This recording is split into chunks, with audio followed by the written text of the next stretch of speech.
hogaamiye dagaaleed midkii ugu weynaa abid ee soo maray taariikhda muslimiinta. Waa hogaamiyihii ugu caqliga badnaa, uguna qorsheynta badnaa, sidoo kalena ugu xeeladaha badnaa. Isaga hortii ma jirin, gadaashiisana ma imaanin hogaamiye kulansaday dhammaan tilmaamahaas. Ma jiro hogaamiye lala barabar dhigi karo. Wax ka badan 100 dagaal ayuu galay noloshiisa, hal dagaalna laguma jibinin. Ruum iyo Furus oo awoodoodii dhan isku geeyay ayuu ka adkaaday qulubta gaalada. Waxa uu geliyay argagax, halka gaalada markii ay maqlaan magaciisa ay argagax qaadi jireen. Waxaynu u jeednaa sayfullahi almasluul Khalid bin Walid. waa kan ay maantu reer galbeedku kuliyadaha militariga ay ku dhigaan xeeladii uu isticmaali jiray Khalid bin Walid. Kusoo dhawaada daawadayaal muuqaalkeena maanta aynu ku eegi doono taariikh nololeedkii Khalid bin Walid.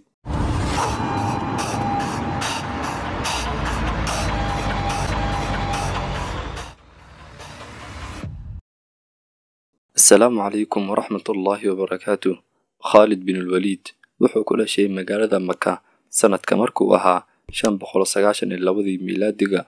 Wuxuu ka soo jeedaa qoys reer Quraysheed kuwaas oo caan ku ahaa ganacsiga iyo maamulka. Aabihiis Walid bin Mughira wuxuu ahaa mid ka mid ah madaxda ugu sareysa ee reer Quraysh. Khalid bin Walid hooyadiis waxaa la oran jiray Lubaaba bintu al-Harith oo la dhalatay hooyadii Ummul Mu'miniinta Maymuna bintu al-Harith. Abtirsiga Khalid bin Walid waa Khalid bin Walid bin Mughira bin Abdillahi bin Makhzum bin Yaqda' bin Murra bin Ka'ab. Khalid bin Walid waxaa lagu naanaysi jiray Abu Suleymaan. Khalid bin Walid markii uu dhashay, sida caadiga ah Carabtu, qofka markii uu dhasho waxaa loo geeyaa qof kaleeto oo nuujiya. Khalid markii uu dhashay, aabihiisa waxa uu u diray baadiyaha si loo soo nuujiyo oo nagu soo barbaaro nolosha baadiyaha. Khalid bin Walid wuxuu ku noolaa baadiyaha ilaa uu soo gaaray 5 sano. Markii uu soo gaaray 5 sano ayaa lagu soo celiyay magaalada Maka.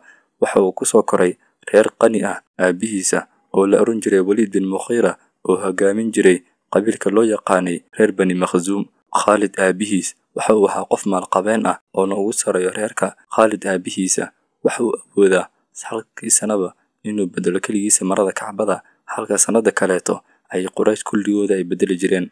Khalid bin Walid intii uu joogay magaalada Maka waxa uu si fiican u bartay ku dagaalanka seefta iyo fuulida fardaha, ilaa markii dambe uu ka soo dhex muuqday dagaalyahanadii reer Makhzum kuwoodii ugu sareeya.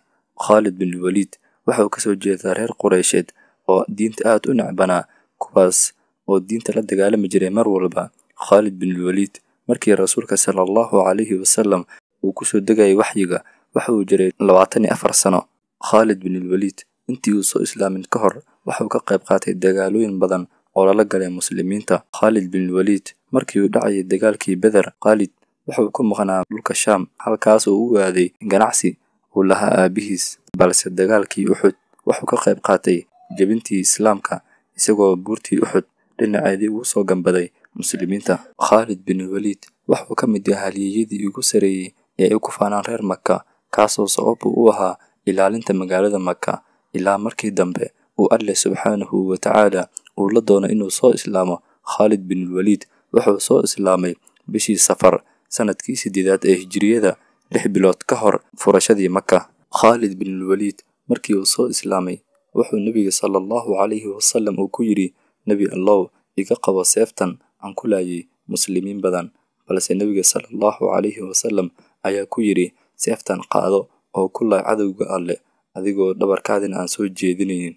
Khalid bin Walid wuxuu ka mid noqday generaaladii ugu muhiimsanaa islaamka, kaas oo hogaamiyay dagaalooyin fara badan. Waxaana ka mid ahaa dagaalkii Mu'ta, dagaalkii Yarmuk iyo ridadii Carabta. Markii uu dhintay Nabiga sallallahu alayhi wasallam uuna soo dhexgalay islaamkii khilaafaad fara badan. Markii uu dhacay khilaafaadkii muslimiinta dhexdooda, Khalid bin Walid waxa uu la soo baxay tactica dhinaca maskaxda iyo dhinaca dagaalka. Isagoo dhinaca maskaxda muslimiinta waxa uu sheegayo ayaadan dhinaca kale gaalada dagaalkooday. Tacticooyinkiisa dagaal waa kan ay maanta reer galbeedku ay ku bartaan kuliyadaha militariga, iyagoo ka qiyaas qaadanayo dagaaladii uu galay iyo sidii uu u guuleystay. Mar walbana ay daraaseeyaan ayna ka bartaan cilmiga, halka muslimiinta maanta ay ka moogan yihiin taariikhdooda iyagoo og inay ku guuleysanayaan dagaal walba ay galaan. Haddana muslimiintu maanta uma soo jeedaan inay dagaal la galaan gaalada, sidii Khalid bin Walid uu sameeyey oo kale. Geeridii Khalid bin Walid. Khalid bin Walid wuxuu geeriyooday sanadka markuu ahaa 642 miilaadiga, hijriyaduna ay ku beegneed 21 hijriyada. Waxaa la sheegaa inuu ku geeriyooday magaalada Ximsha oo dhacda maanta dalka Suuriya. Sababta geeridiisa, inkastoo Khalid bin Walid uu ahaa dagaalyahan oo mar badan uu ku dhex jiro dagaalada, haddana wuxuu ku dhintay sariirtiisa. Khalid bin Walid markii ay ku soo xayirtay geerida ayuu indhihiisa ka ilmeeyey, mana ahayn inuu ka cabsanayo geerida ee wuxuu jeclaan lahaa inuu helo shahaado alle dartiisna u geeriyooda, laakiin nasiibna uma yeelan inuu ku dhinto goob dagaal isagoo raadinayo shahaado. Balse nasiib darro, jirkiisa meel walba oo ka mid ah waxaa ku yaalay seefta iyo waramo hogaamiyihii weynaa ee mujaahidka ahaa. Khalid bin Walid allaha ka raali noqde wuxuu tusaale cad u yahay muslimiinta maanta dhibaatada ay ku nool yihiin iyo dulleysiga lagu hayo meel walba oo caalamka ay ka joogaan. Gaaladu maanta waxa ay degayaan qorshe walbo ay islaamka ku dhaawici karaan, balse alle subxaanahu wa tacaala ayaa qadartiisa dhacaysa. Hase daawade, muuqaalka maxaad ku kordhin lahayd? qaybta hoose aragtidaada inagu reeb. fadlan haddaad nagu cusub tahay nagu soo bir, haddaad horey noola joogtayna muuqaalka like saara oo la wadaaga asxaabtaada. inta aynu ku kulmi doono muuqaalkan muuqaalkiisa kale, waxaan idinkaga tegayaa sidaas iyo nabadgelyo.